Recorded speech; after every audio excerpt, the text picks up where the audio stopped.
Hello, good morning to all. Banking के लिए वापस से आपके सामने एग्जाम पैटर्न लेके आ रहा है रेलवे का। ठीक है, जैसा कि बता दूं, सामने अमन सर है, ठीक है, और मैं हरीन चौधरी। तो हम एग्जाम पैटर्न के बारे में डिस्कस करेंगे। सबसे पहले एग्जाम पैटर्न के बारे में सर आपको बताने वाले हैं टोटल कितनी स्टेजेस है। ठीक है, तो सर आपको एग्जाम पैटर्न के बारे में टोटल स्टेप काउंट कराएंगे। Okay, very good morning. तो आप तो सबसे पहले तो वैसे शुरुआत के अंदर अपने सर ने पूरा एग्जाम वगैरह के फॉर्म वगैरह कैसा फिल करना है उसके बारे में सारा डिटेल में हमें पूरा एनालिसिस समझाया जी, ताकि बच्चे नॉर्मली कहीं एक अच्छा सा करियर बनाने जा रहे हैं। एक उनको अपनी लाइफ में इतना सा अच्छा मौका मिला है कि रेलवे के अंदर लगभग वैसे तो ऑफिशियली 35,000 वैकेंसी है लगभग, लेकिन अभी ऐसे कोई ऑफिशियल वेबसाइट पर नहीं आया, लेकिन ऐसा बोल रहे हैं कि वैकेंसी के इंक्रीज हो गए 44,000 वैकेंसी हो रही है। तो ऐसी सिचुएशन के अंदर इतना अच्छा मौका मिला है, तो बिकॉज ऑफ अगर कहीं वो अपने फॉर्म फिल करने में अगर कहीं गलती करेगा तो हो सकता है कि जो उनकी एक अच्छी सी गवर्नमेंट में जाने की जो ख्वाहिश है वो कहीं नहीं चली जाए। तो उसके लिए हमारा एक एफर्ट था कि बच्चे को थोड़ा समझाया जाए कि एक्चुअली में फॉर्म वगैरह कैसे भरना है, क्योंकि अगर वैसे देखा जाएगा तो 70 पेज का नोटिफिकेशन है, तो बच्चों के लिए काफी बड़ा हो जाएगा कि वो 70 पेज को पढ़ने के बाद उसको कैसे इंटरप्रेट करना भी एक उनके लिए बड़ी चैलेंज होती है। तो ऐसा कुछ सोच के हम लोगों ने ट्राई किया कि एटलीस्ट आपको उसके रिगार्डिंग में पता चले। तो नो डाउट सर ने, चेतन सर है और अपने सामने अपने आगे जो संदीप सर है, उन्होंने हमें बहुत अच्छा गाइड किया कि एक्चुअली में फॉर्म वगैरह कैसे भरना है और आपको कौन सी छोटी छोटी चीजों के ऊपर भी बहुत केयर करने की जरूरत है, तो उनके बारे में समझाया।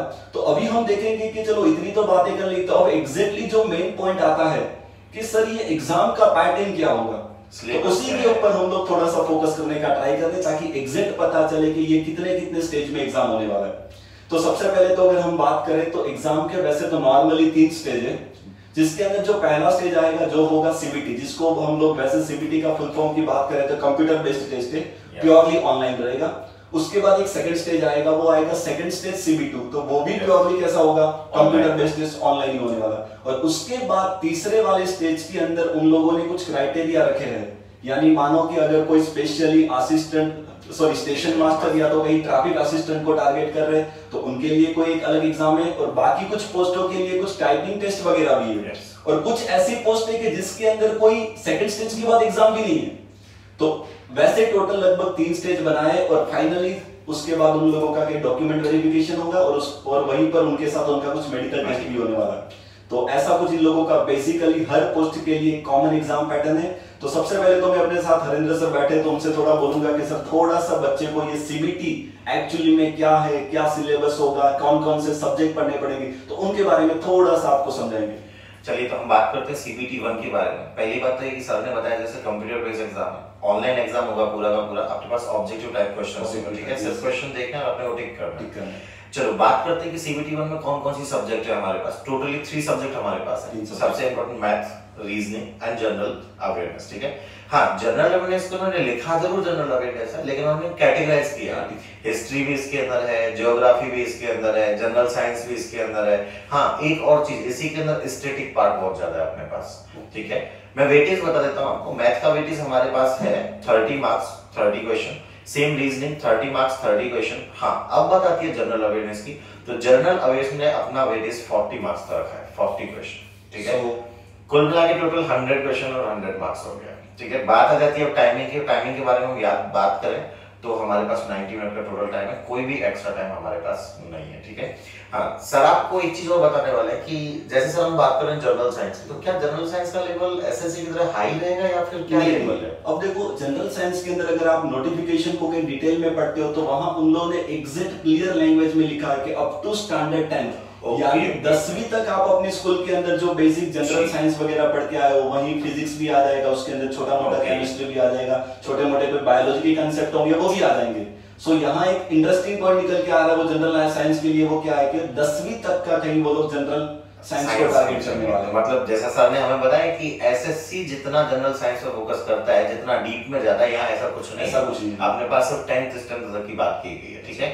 चलो सर, एक चीज और इम्पोर्टेंट पॉइंट है कि जैसे बच्चा हमेशा जानना चाहता है कि भाई नेगेटिव मार्किंग है या नहीं है तो कितनी है, तो थोड़ा सा नेगेटिव मार्किंग के बारे में अगर हम बात करें तो नॉर्मली इन लोगों ने क्लियर लिखा है कि जहां पर भी हमारा मानो कि स्टेज 1 के अंदर कोई सीबीटी है या तो स्टेज 2 का सीबीटी है, दोनों के अंदर उन लोगों ने क्लियर लिखा है कि 1/3 इन लोगों ने नेगेटिव मार्किंग रखा है। सो यानी मानो कि अगर क्वेश्चन का वेटेज 1 मार्क्स का है तो उसका 1/3 यानी लगभग 0.33 marks, that would be around, इनका ऐसा कुछ नेगेटिव मार्किंग का सिस्टम इन लोगों ने बनाया हुआ है। हाँ, तो जैसे सर ने याद है 1/3 1/4 नहीं, ज्यादा एग्जाम में 1/4 होता है, 1/3 है यहाँ पे नेगेटिव मार्किंग है। हाँ, एक चीज और मैं आपको मेरी तरफ से बता देता हूँ कि कोई भी सेक्शनल कट ऑफ नहीं, कोई भी सेक्शनल ऐसा नहीं आपको मैथ में स्पेशली पास होना है, रीजनिंग कॉमन एक मेरिट बनेगा, कॉमन एक मेरिट बनेगा, ऐसा इन लोगों ने। और मेरिट किस बेस पे बनेगा ये हम धीरे धीरे डिस्कस कर लेंगे, ठीक है।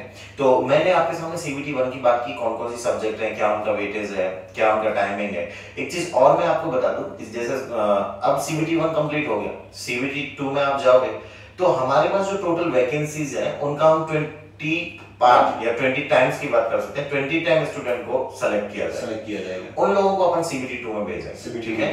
सेम सीबीटी 2 अपने पास ऑनलाइन टेस्ट पेपर है, वही ऑब्जेक्टिव टाइप है। सर सीबीटी 2 के बारे में थोड़ा सा समझाएंगे कि सीबीटी 2 क्या है। और हाँ, एक चीज उससे पहले मैं क्लियर कर दूं कि सीबीटी 1 जो है सबके लिए कॉमन है, एवरी पोस्ट के लिए कॉमन है। सीबीटी 2 में क्या डिफरेंसेस है ये सर आपको बताने वाले हैं, कैसे कैसे उनके एग्जाम्स होंगे। ओके, वैसे सीबीटी 1 के बारे में सर ने बात किया, पर उसके अंदर एक छोटा सा मैं एक और पॉइंट ऐड कर दूं कि इन लोगों ने नोटिफिकेशन में सर क्लियर लिखा है कि इट्स अ नेचर, ये स्क्रीनिंग टेस्ट है, यानी ऐसा होगा कि ये सीबीटी 1 का जो स्कोर होगा ना, वो फाइनली जब उनका फाइनल सिलेक्शन होगा ना, वहां ये लोग हो सकता है, क्लियर लिखा है कि हम लोग बिल्कुल कैलकुलेट नहीं करेंगे, यानी ये जस्ट क्या है, स्क्रीनिंग टाइप का टेस्ट है, वो सीबीटी 1 है। और उसके बाद अगर हम चलते हैं कि सर सीबीटी के अंदर क्या, तो अगर हम लोग नोटिफिकेशन को देखेंगे तो सीबीटी के अंदर भी एक सबसे इंटरेस्टिंग जो पॉइंट सर निकल के आ रहा है ना, वो क्या है कि वही 3 सब्जेक्ट जो सीबीटी 1 में कहीं पूछने वाले, वही तीनों 3 सब्जेक्ट सेम सीबीटी 2 में है, बट फर्क है जो वेटेज का फर्क है। जैसे मानो कि सीबीटी 1 में इन लोगों ने बोला है कि हम मैथमेटिक्स 30 मार्क्स का पूछेंगे, तो वही वेटेज को थोड़ा बढ़ा के नोटिफिकेशन में लिखा है कि मैथमेटिक्स है वो 35 मार्क्स का आएगा, फिर जनरल इंटेलिजेंस एंड रीजनिंग है वो भी 35 मार्क्स का आएगा। लेकिन एक सबसे जो वेटेज की सबसे ज्यादा जो एक वेटेज है ना, वो जनरल अवेयरनेस का कहीं ना कहीं ये लोग निकल के ला रहे हैं, जो टोटल 50 मार्क्स का है, बहुत ज्यादा रहेगा। सो सीबीटी 2 है वो बेसिकली टोटल 120 क्वेश्चन होंगे, और यहाँ पर भी टाइम तो नोट करने वाला है 90 मिनट का ही आपको दिया है, एग्जैक्ट टाइम है जो आपका सीबीटी 1 का टाइम है। और इसके अंदर भी इन लोगों ने सेम सिस्टम रखा है, वही नेगेटिव मार्किंग वाला, वो लोग सेम सिस्टम में वो लोग फॉलो, 1/3 वाला इन लोगों सेम वो लोग फॉलो करने वाले। उसके बाद देखो बड़ा सबसे क्वेश्चन ये है कि सर सीबीटी 2 के अंदर कौन जाएगा, तो सर ने वैसे क्लियर बताया कि जितनी भी वैकेंसी है उसके अगेंस्ट में 20 टाइम्स बच्चे होंगे, उनको रिस्पेक्टिव सीबीटी 2 के लिए भेजा जाएगा। ठीक है। अब नोटिफिकेशन को देखेंगे तो देखो उसमें हम लोगों ने क्लियर लिखा है कि देखो सर अलग अलग पोस्ट के लिए सीबीटी 2 कैसे अरेंज होने वाली है, तो इन लोगों ने बहुत क्लियर लिखा है कि देखो अगर हम नोटिफिकेशन देखेंगे तो उन लोगों ने लेवल दी है कि भाई level 2, level 3, level 4, level 5, level 6, ये अलग अलग इन लोगों ने लेवल वाइज पोस्ट दी है। तो उन लोगों ने क्लियर लिखा है कि हम लोग सीबीटी 2 कैसे अरेंज करेंगे, तो लेवल वाइज अरेंज करने वाले, यानी हर लेवल के लिए सेपरेट सीबीटी 2 होगा। मतलब आप ये कहना चाह रहे हैं कि जितनी भी पोस्ट लेवल 2 से हैं, उनका एक एग्जाम, लेवल 3 उनका एक एग्जाम होगा, लेवल 4 उनका एक एग्जाम, लेवल 5 उनका, लेवल 6 मतलब कॉमन होगा लेवल के अकॉर्डिंग। ठीक है, जैसा सर ने कहा वो कंफर्म है कि भाई कि लेवल के अकॉर्डिंग एग्जाम, लेवल के अकॉर्डिंग हर लेवल का अलग एक कॉमन सीबीटी 2 होने वाला है। अब वापस बच्चों का ये भी क्वेश्चन आता है कि सर अगर मानो मैं ग्रेजुएशन से फॉर्म भर रहा हूँ, तो हो सकता है कि मैं तो हर लेवल के लिए एलिजिबल हूं, मैं लेवल 2 में भी एलिजिबल हूं, मैं लेवल 3 में भी एलिजिबल हूं, मैं लेवल 4 में भी एलिजिबल हूं, तो ऐसी सिचुएशन के अंदर क्या, तो ऐसा क्लियर लिखा है कि हर लेवल के लिए सेपरेट सीबीटी 2 लिया जाएगा। तो आप डेफिनेटली आपको हर लेवल के लिए उस हिसाब से सेपरेट सीबीटी 2 देना पड़ेगा, ऐसा इन लोगों ने क्लियर कट फॉर्म में लिखा। जैसे मेरा एक क्वेश्चन है सर आपसे, जैसे मान लो कि अब स्टूडेंट है कि सर ठीक है एक कॉमन फॉर्म भर दिया हमने, ग्रेजुएशन के सारे फॉर्म भर चुके, 13 पोस्ट हमने फिल कर दी, मान लो मैंने लेवल 2 की पोस्ट पे भी मैं कंफर्म हुआ और मैं लेवल 6 की पोस्ट पे भी कंफर्म हुआ, मतलब मैं 2 पोस्ट पे एलिजिबल हो गया। ठीक है, तो अब सीबीटी 2 में अब क्या होगा उसके लिए, वो 2 पोस्ट पे एलिजिबल। हाँ, तो उसके अंदर क्लियर वैसे मैंने बता दिया कि दोनों लेवल के लिए सेपरेट एग्जाम होगा, अलग अलग दोनों के लिए सेपरेट एग्जाम। हाँ, बट लेवल 2 की जितनी भी पोस्ट है उनके लिए कॉमन होगा। ओके। लेकिन लेवल 2 की पोस्ट है, जितनी भी उनके लिए कॉमन एग्जाम होगा। मान लो लेवल 5 की जितनी भी पोस्ट है, सो हर लेवल वाइज एक कॉमन एग्जाम होगा, लेकिन उस लेवल में जितनी भी पोस्ट है उनके लिए एक कॉमन एग्जाम होगा। ठीक है, ये तो ऐसा कुछ लोगों का CBT 2 का। जैसे कि मैंने बताया था कि CBT 1 में अपना 20 टाइम्स पास होने वाला है, तो सर आपको बताएंगे CBT 2 से अपन CBT 3 में कितने टाइम्स जाने वाले हैं? उन लोगों ने क्लियर लिखा है कि CBT 3 के लिए, उसके बाद के नेक्स्ट स्टेज के लिए वो लोग जितनी भी वैकेंसी है उसके अगेंस्ट में 8 टाइम्स जितने भी कैंडिडेट होंगे उनको वो लोग सिलेक्ट करेंगे। ठीक है, 8 टाइम्स अपने CBT 3 तो जो भी CBT 2 में क्वालिफाई होते हैं उसके 8 टाइम्स को कहीं वो लोग कहीं नेक्स्ट स्टेज के लिए वो लोग भेजा जाएगा, ऐसा इन लोगों ने क्लियर कट नोटिफिकेशन में लिखा। चलो, तो ये हमारी बात CBT 2 की होगी। CBT 2 सर ने कहा कि 8 टाइम्स स्टूडेंट्स पास होके आगे जाएं। मैं थर्ड स्टेज के बारे में आपसे बात करना चाहता हूँ। थर्ड स्टेज देखो 2 पार्ट में डिवाइड की गई है। एक है हमारे पास कंप्यूटर बेस्ड एप्टीट्यूड टेस्ट और दूसरा हमने रखा है हमारा टाइपिंग टेस्ट। ठीक है, बट अब जैसे कंप्यूटर जिसे हम कहते हैं CBA, तब ये जो टेस्ट है ये भी हर पोस्ट के लिए नहीं।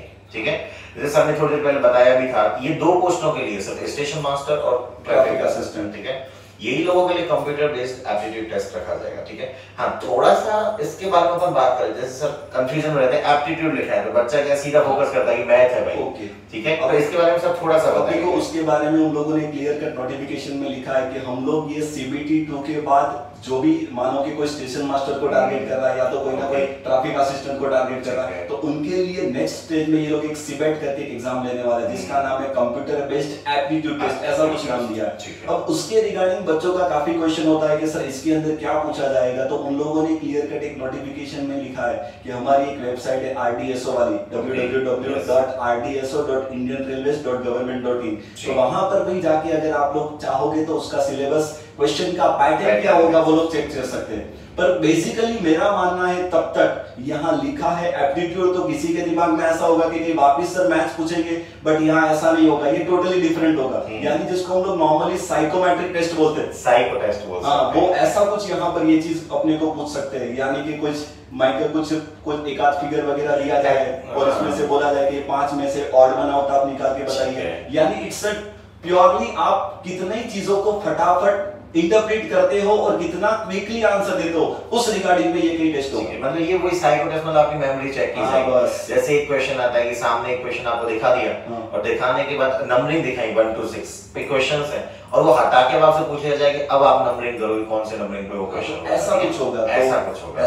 ठीक है, और दूसरी एक चीज इन लोगों ने क्लियर ऐसा भी लिखा है कि अब ये असिस्टेंट स्टेशन मास्टर की बात करें और ट्रैफिक असिस्टेंट की बात करें, तो इनका जो फाइनली सिलेक्शन होगा उसके अंदर इन लोगों ने क्लियर वेटेज देके रखा है कि उस ये पोस्ट के लिए हम जो मेरिट बनाएंगे ना, उसमें जो 70% वेटेज होगा ना वो CBT 2 का होगा, पर बाकी जो 30% जो वेटेज होगा ना वो अपनी CBET का होगा, ये CBET का होगा। तो ऐसे कुल मिला के 100% का वेटेज बनेगा और उसके हिसाब से उनको फाइनली सिलेक्ट किया तब जाके फाइनल। तो ऐसा कुछ ये स्पेशली किसके लिए, स्टेशन मास्टर और ट्रैफिक असिस्टेंट के लिए। तो ये 2 प्रोसेस से एक कॉमन मेरिट बनाया जाएगा जिसके अंदर CBT 2 का वेटेज 70% होगा और इसका वेटेज होगा वो 30% होगा। ठीक है, चलो मैं एक चीज क्लियर कर दूं स्टूडेंट को कि जैसे अब ये भी एक टेस्ट टाइप ही लग रहा है। CBT 1 नेगेटिव मार्किंग है, CBT 2 नेगेटिव मार्किंग है, बट याद रहे ये जो थर्ड स्टेज है और इसमें जो आपके पास कंप्यूटर या CBET है इसके अंदर कोई भी नेगेटिव मार्किंग नहीं है। और इसके अंदर क्लियर कट नोटिफिकेशन में लिखा है कि ये पेपर होगा वो बाइलिंगुअल होगा, यानी कंपलसरी इंग्लिश और हिंदी दोनों में। यहाँ आपके पास लैंग्वेज का यू हैव नो ऑप्शन, कोई ऑप्शन नहीं है, क्लियर कट लिखा है। ये इंपॉर्टेंट पॉइंट है कि आप वहां तो लैंग्वेज चूज कर सकते हो, बट यहाँ थर्ड स्टेज में आपको जैसे सर ने कहा कि 2 ही लैंग्वेज है, 2 ही लैंग्वेज होगा, इंग्लिश और हिंदी, ऐसा कंपलसरी ये बहुत बढ़िया पॉइंट है, अपने को याद रखना पड़ेगा। ठीक है, दूसरी स्टेज अपने पास टाइपिंग टेस्ट है। टाइपिंग ठीक है, तो टाइपिंग टेस्ट 2 ही टेस्ट है। मैं कुछ ऐसी वैकेंसीज बता रहा हूँ जहां ये दोनों ही टेस्ट नहीं है, जिनका फाइनली सिर्फ CBT 2 के थ्रू ही सिलेक्शन होगा, मेरिट लिस्ट बनेगी। ठीक है, जैसे कुछ पोस्ट में बता, जैसे ट्रेन क्लर्क है, कमर्शियल कम टिकट क्लर्क है, गुड्स गार्ड है, सीनियर कमर्शियल है, उसके बाद हमारे पास कमर्शियल अप्रेंटिसेस है। ये जितनी भी पोस्ट के मैंने नाम बोले हैं इनकी मेरिट लिस्ट सीधे CBT 2 से बनेगी। इसके अंदर कोई तीसरा स्टेज नहीं है, कोई तीसरी स्टेज नहीं है। इसके बाद आप डायरेक्टली अगर बोलना चाहें सर ऐसा कह सकते हैं कि डायरेक्टली मेडिकल और आपका डॉक्यूमेंट वेरिफिकेशन होगा, उसके अलावा कुछ भी नहीं होगा। अब जितनी पोस्ट बच गई वो चली जाएंगी अपनी किस्मत टाइपिंग टेस्ट के अंदर। ठीक है। अच्छा, जैसे सर आपने बताया कि जिसका सीबेट होगा उसका सीबेट को मिला के और अपनी स्टेज 2 को मिला के तब उसकी फाइनल मेरिट लिस्ट बनने वाली है। तो जिनका टाइपिंग टेस्ट होगा उनका, हाँ अब देखो टाइपिंग टेस्ट के लिए इन लोगों ने ऐसा क्लियर कट लिखा है, टीएसटी करके लिखा है, टाइपिंग स्किल टेस्ट यानी टीएसटी ऐसा नोटिफिकेशन में नाम दिया। तो ये स्पेशली स्टेशन मास्टर और ट्रैफिक असिस्टेंट और उसके अलावा आपने जो नाम बताए उनके अलावा बाकी जो बची पोस्ट है उनके लिए ये कॉमन होगा। बट इसके अंदर इन लोगों ने क्लियर लिखा है कि ये जो टाइपिंग का टेस्ट होगा ना वो क्वालिफाइंग इन नेचर है, यानी इनके कोई भी वेटेज है वो फाइनल सिलेक्शन में ये लोग बिल्कुल भी कंसीडर करने वाले नहीं है। और ऐसा इन्होंने लिखा है कि अगर आप लोग मानो कि उनके अगर हम स्पीड की बात करें तो इन लोगों ने क्लियर लिखा है कि हमें 30 वर्ड्स पर मिनट या तो इंग्लिश में आपका स्पीड चाहिए या तो 25 वर्ड्स पर मिनट आपका नॉर्मल हिंदी में चाहिए, दो में से एक ऑप्शन है। और एक चीज ये भी बहुत सीधी निकल के आ रही है कि कुछ लोगों का सिंपल क्वेश्चन होता है कि सर आज मानो हम लोग ये पोस्ट के लिए अप्लाई तो कर रहे हैं लेकिन हमें तो टाइपिंग नहीं आता है। तो वैसे तो सर ने अपने पहले जो टीम बैठी थी उन्होंने क्लियर बताया कि अगर ये चीजों के टाइपिंग का ये स्पीड है ना, ये नॉर्मल स्पीड जिसको हम बोलेंगे, ये ऐसा नहीं है कि उसके लिए आपको टाइपर होने की जरूरत है। अगर आप नॉर्मली 15-20 दिन भी अगर अच्छा सा टाइपिंग का तैयारी करते हो ना तो ये 30 वर्ड्स पर मिनट लाना ये बहुत इजी काम है। तो बच्चों के दिमाग में क्या एक मेंटालिटी होती है कि टाइपिंग तो मैं कहां, बल्कि बहुत इजी चीज है। तो उसके लिए अगर 15-20 दिन भी अगर बच्चा एफर्ट करे ना तो आराम से हमें वहां क्वालिफाई होना है, वहां उसके मार्क्स कोई कैलकुलेट नहीं होने वाले। अच्छा, जैसे सर का पॉइंट नोट करने वाला पॉइंट है, सर ने कहा कि सिर्फ अपने को क्वालिफाई करना, कोई मार्क्स वहां ऐड नहीं होने वाला है। ठीक है। और सर ने बहुत सही बात बोली है कि टाइपिंग टेस्ट कोई बड़ी चीज नहीं है, 15 से 20 दिन होगा आराम से टाइपिंग टेस्ट क्लियर कर सकते हैं। तो मैं ये क्लियर कर दूं कि टाइपिंग टेस्ट जिन जिन पोस्ट के लिए है उन पोस्ट की भी मेरिट लिस्ट सीधी कौन बनाएगी, स्टेज 2 से ही बनेगा, ये फाइनल नहीं होगा। ठीक है। चलो, ये आपकी थर्ड स्टेज है। और फोर्थ स्टेज में जैसा कॉमन है जिसके अंदर सब लोगों का, जो लोग भी फाइनली क्वालिफाई हो रहे हैं उन सब लोगों का डॉक्यूमेंट वेरिफिकेशन होगा और जिनके उसी के साथ उनका जो भी मेडिकल फिटनेस का जो भी एक छोटा सा प्रोसेस होगा वो वहां पर उनको करवाया जाएगा, ऐसा कुछ है। अच्छा सर, ये जो डॉक्यूमेंट वेरिफिकेशन है इसके लिए कितने स्टूडेंट को बुलाने वाले हैं? हाँ, अब देखो डॉक्यूमेंट वेरिफिकेशन के अंदर अगर हम लोग बात करें तो इन लोगों ने नोटिफिकेशन में क्लियर लिखा है कि जितनी भी वैकेंसी है उतने ही कैंडिडेट को हम लोग डॉक्यूमेंट वेरिफिकेशन के लिए बुलाएंगे।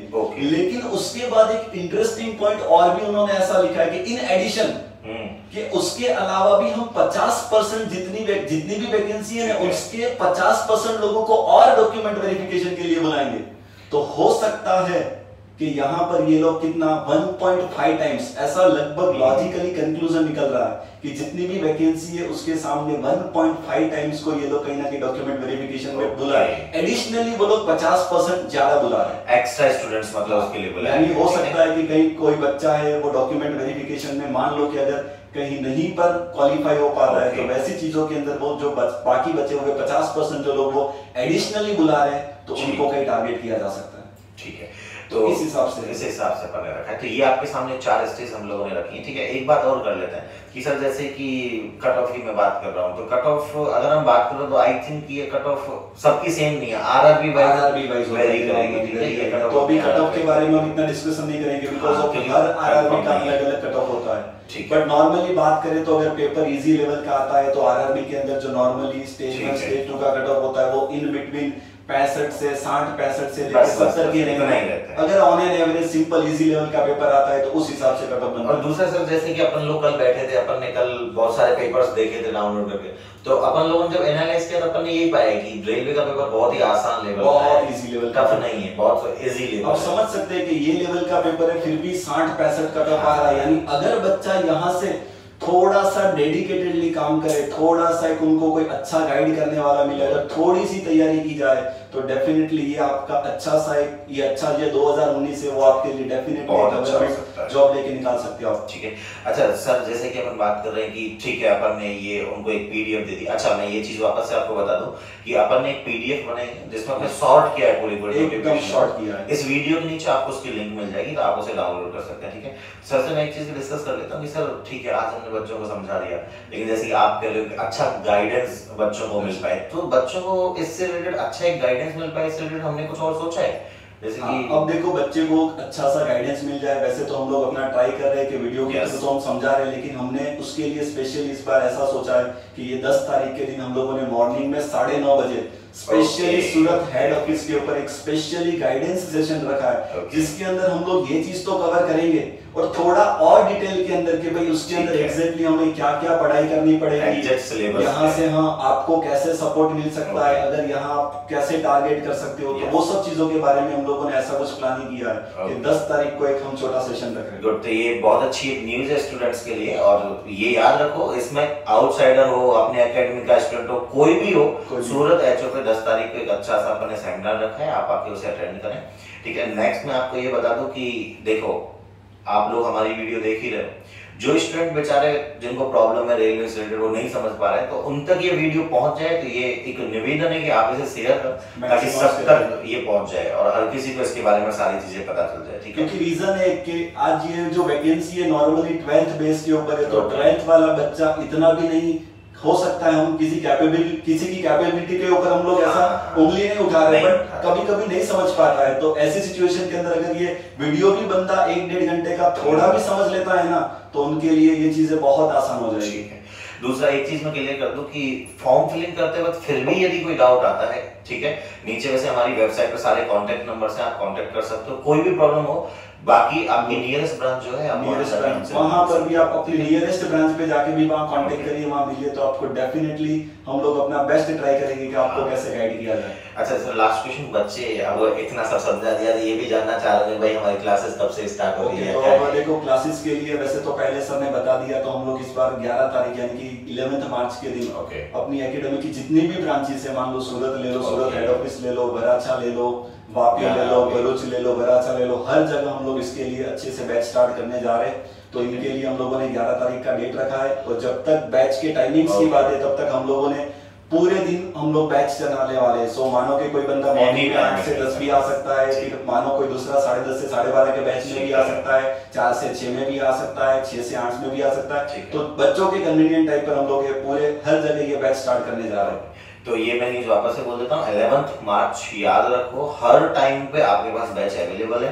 Related to batches, related to timing, अगर आपको कोई भी इशू होता है ब्रांच में आके आप कांटेक्ट कर सकते हो, नीचे आपके पास नंबर भी दिया गया। ठीक है, फाइनली मैं यही कहना चाहूंगा कि रेलवे हो या कोई भी वैकेंसी क्यों ना हो, अगर आप खुद एक बार मन से चाहो तो श्योर है कि आपको कंफर्मली मिलेगी। Because of impossible it self के आई एम पॉसिबल, वो अपने आप ही कहता है कि मैं पॉसिबल हूं। तो ये आपके लिए बहुत एक अच्छा सुनहरा मौका है कि आके आप डेफिनेटली अपना एक अच्छा सा करियर, और सैलरी वगैरह की बात करें तो आप नोटिफिकेशन में देख सकते हो कि लगभग 19,900 से लेके लगभग 35,400 तक का स्केल है। और ये स्केल का इंपॉर्टेंस अभी आप एक्चुअली में जब मार्केट में जाओ तब पता चले कि मार्केट की सिचुएशन क्या है। तो ऐसी सिचुएशन में ये आपके लिए बहुत अच्छा करियर तो है, और साथ में आप अच्छा एक अपने आप को फिनेंशियली इंडिपेंडेंट भी कर सकते हो, तो ऐसा एक अच्छा मौका है। और दूसरी चीज सर, मैं ये भी सोच रहा हूँ कि सर ये थोड़ा सा सिलेबस के बारे में, जैसे आप रीजनिंग के एक्सपर्ट हो, तो मैं चाहता हूँ कि बच्चों को थोड़ा रीजनिंग के बारे में हल्का सा 1 मिनट आइडिया दे दो सर, किस टाइप का इसमें जनरल इंटेलिजेंस या ये लोग रीजनिंग पूछेंगे। चलो ठीक है, जैसे मैं बता देता हूँ कि जैसे देखो बैंक का एग्जाम सिर्फ रीजनिंग लिखा होता है, इसमें क्या है जनरल इंटेलिजेंस का मतलब है जो आपकी लाइफ से रिलेटेड चीजें चल रही है ना। जैसे देखो सिंपल टॉपिक का नाम ले देता हूँ, क्लॉक, दिन भर आप वही काम करते हो, क्लॉक देखते हो, उससे रिलेटेड हो गया। ठीक है, जितने भी सिंपल टॉपिक है, जो भी डायग्राम से रिलेटेड टॉपिक इसके अंदर आते हैं। ठीक है, कैलेंडर हो गया, कैलेंडर से सारे क्वेश्चंस इसके अंदर आते हैं। ठीक है, छोटे छोटे टाइस एंड क्यूब इसके अंदर आता है। मतलब एक बात अगर मैं बोलूं तो सबसे इजी टॉपिक और सबसे आसान रीजनिंग आपके सामने। ठीक है, बहुत इजी है, बिल्कुल हलवा है, ऐसा समझ लो, सिंपल सा। ठीक है, बहुत बढ़िया, बहुत बढ़िया। यानी ये बच्चों के लिए एक बहुत अच्छा सा आउटकम है कि रीजनिंग समझना ये बहुत एक इजी चीज है, लेकिन एक थोड़ा सा आप कोई अच्छा सा कोई गाइड करे तो डेफिनेटली ये रीजनिंग आपके लिए बहुत इजी हो सकता है। गाइडेंस, सिंपल सा पॉइंट है गाइडेंस। ठीक है सर, एक छोटी सी रिक्वेस्ट मेरी आपसे भी है कि जैसे हेमंत सर को आप जानते हैं कि मैथ्स पढ़ाते हैं, तो सर से थोड़ा सा रिक्वेस्ट है कि मैथ्स के बारे में थोड़ा सा बता दें। अब देखो मैथ्स की बात करें तो इन लोगों ने, अगर हम लोग रिसेंटली कोई भी एग्जाम को टारगेट कर रहे हो, इवन आप कोई भी एग्जाम को उठा ले, तो इन लोगों ने बेसिकली बना के रखा है कि आप अपनी स्कूल के अंदर जो 10वीं तक मैथ्स पढ़ के आए हो, उसी के अंदर जो टॉपिक्स होते हैं, मानो मैं मान लेता हूँ नंबर सिस्टम्स की बात कर लेता हूँ, एलसीएम है, एचसीएफ है, या तो छोटे मोटे परसेंटेज का कंसेप्ट है, एवरेज का कंसेप्ट है, रेशियो का कंसेप्ट है, या तो छोटा मोटा कोई ट्रिगोनोमेट्री के कंसेप्ट आते हैं कभी कभी। यानी ये बेसिक चीजें ये लोग नॉर्मली इसके अंदर कवर करते हैं। तो यहाँ कोई वो बड़ी वाली मैथ्स भी नहीं आएगी कि जो वो साइंस में पढ़ते हैं, लाइक डिफरेंशिएशन, इंटीग्रेशन, वैसा कुछ नहीं आएगा। एकदम हल्का सा बेसिक लेवल का 10वीं तक आप, मैं इतना श्योर बता सकता हूँ कि 10वीं तक आप स्कूल में जो मैथ्स पढ़ के आए हो ना, तो उसी के लेवल का इनका नॉर्मली मतलब फाइनली सर यही कहना चाह रहे हैं कि 10th लेवल का मैथ डेफिनेटली ऐसा हम समझ के चल सकते हैं। ओके, तो और एक अपन ने जनरल साइंस के बारे में बात की, जनरल अवेयरनेस सिंपल है 10th बेस, ठीक है, सिंपल से क्वेश्चंस उठाए जाते हैं ऑब्जेक्टिव टाइप में। हाँ, एक चीज मैं सर से डिस्कस करना चाहूंगा कि सर ये अपन ने बता दिया, क्लासरूम टीचिंग प्लान अपन ने बता दिया, अपन बच्चों को मटेरियल का क्या सीन है कि बच्चों को मटेरियल ढूंढते हैं मार्केट में। हाँ, देखो एक बहुत अच्छा सा पॉइंट उठाया। देखिए देखो, आज हम कोई भी एग्जाम को टारगेट करें तो सबसे दिमाग में, बच्चों के दिमाग में पहला ये क्वेश्चन आता है कि सर कौन सा मटेरियल लूं। अब नो डाउट आप लोग, कुछ लोग बोलते हैं कि सर इंटरनेट का हेल्प लो, पर इंटरनेट का हेल्प लो मना नहीं करे, बट वहाँ इतना कुछ पड़ा है कि बच्चा जब तैयारी शुरू करने जाता है उससे पहले ही कंफ्यूज हो जाता है कि मैं कौन सी बुक लूं।